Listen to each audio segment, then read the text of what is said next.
সোনার বাংলা নামের ছোট্ট একটা গ্রাম। চারদিকে সবুজ ধানক্ষেত, তাল খেজুর গাছের ছায়া, পাখির কিচিরমিচিরে যেন গায়ের বুক ভরে থাকে সারাদিন। এই গ্রামেই বাস করে ছোট্ট এক ছেলে, টোকাই। তার আসল নাম তন্ময় হলেও সবাই তাকে টোকাই বলেই ডাকে। কারণ ছোটবেলা থেকেই তার জামা কাপড় ছেঁড়া, মাথায় কখনোই টুপি থাকে না, আর মুখে সারাক্ষণ ধুলোমাখা হাসি লেগে থাকে। টোকাইয়ের বাবা নেই, মা রোজগারে বাড়ি বাড়ি কাজ করেন। টোকাই স্কুলে যায় না। সে সকালে হাঁস মুরগি চড়ায়, বাজারে ছোটোখাটো কাজ করে, আর বাকি সময় কাটে গ্রামের বিভিন্ন গাছে উঠে ফল পেড়ে, পাখির বাসা দেখে বা পুকুরে ঝাঁপিয়ে। একদিন সে পুকুরের ধারে বসে মাছ ধরছিল। হঠাৎ শুনল পাতাঝরা শাখায় একটি টুনটুনি পাখি কিচিরমিচির করছে। টোকাই তাকিয়ে থাকল মুগ্ধ হয়ে। তুই কি কথা বলিস নাকি? সে মজা করে বলল। হঠাৎ সেই টুনটুনি যেন সত্যি সত্যিই বলল, তুমি চাইলেই বদলে দিতে পারো তোমার জীবন।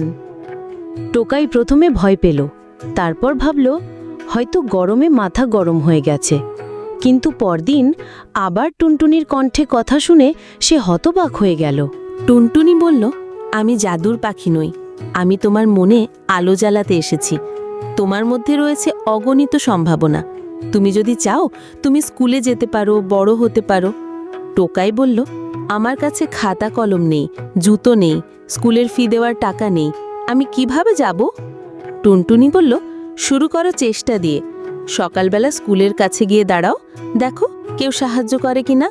তুমি যদি সত্যিই মন থেকে চাও, আল্লাহ তোমার পাশে থাকবেন। পরদিন ভোরে টোকাই স্কুল গেটের সামনে গিয়ে দাঁড়ালো। প্রধান শিক্ষক মুজিব স্যার তাকে দেখলেন। টোকাই মাথা নিচু করে বলল, স্যার, আমি পড়তে চাই। মুজিব স্যার চোখে চশমা ঠেলে বললেন, তোমার নাম কি?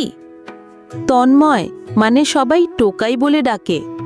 মুজিব স্যার মুচকি হেসে বললেন, আজ থেকে তুমি টোকাই না, তুমি আমার ছাত্র তন্ময়। এসো, স্কুলে ঢোকার দরজা সবার জন্যই খোলা। টোকাইয়ের জীবনে পরিবর্তনের হাওয়া বইতে লাগল। সে প্রতিদিন স্কুলে যায়, পড়াশোনা শেখে, বন্ধু বানায়।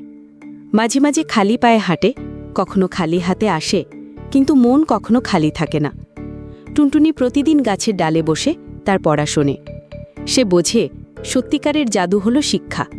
টুনটুনি যেন প্রতিদিন তার ভেতরের শক্তিটা জাগিয়ে তোলে। গ্রামের লোকজন অবাক হয়ে দেখল, একসময়ের ছেঁড়া জামার টোকাই এখন সবার প্রিয় তন্ময়। শিক্ষকরা বলেন, ওর মেধা অনেক, শুধু দরকার ছিল একটু সুযোগ। কিন্তু সব ভালো সময়ের মাঝেও আসে কিছু বিপদ। একদিন টোকাইয়ের মা গুরুতর অসুস্থ হয়ে পড়েন।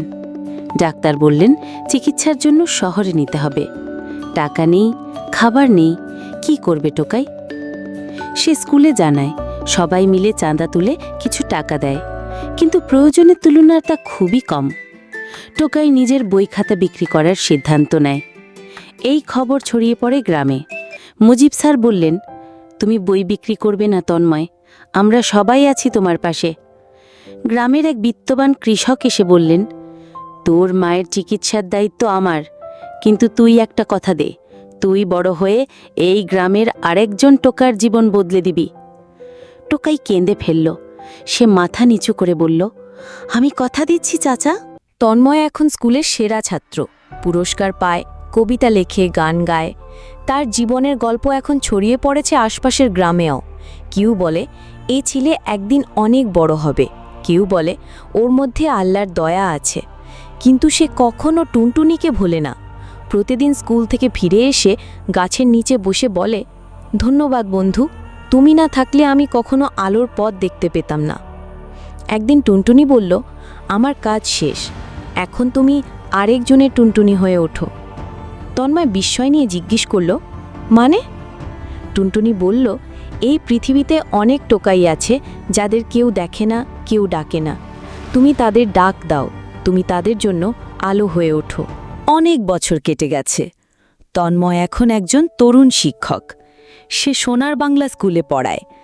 তার নিজের বাড়ি নেই, বড় চাকরি নেই, দামি পোশাক নেই, কিন্তু তার বুক ভরা ভালোবাসা আর চোখ ভরা স্বপ্ন।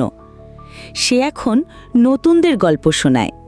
একটা টোকাই ছেলে কিভাবে টুনটুনির কণ্ঠে আলোর পথ খুঁজে পেয়েছিল, আর এখন সে সেই আলোর মশাল নিজের হাতে তুলে নিয়েছে।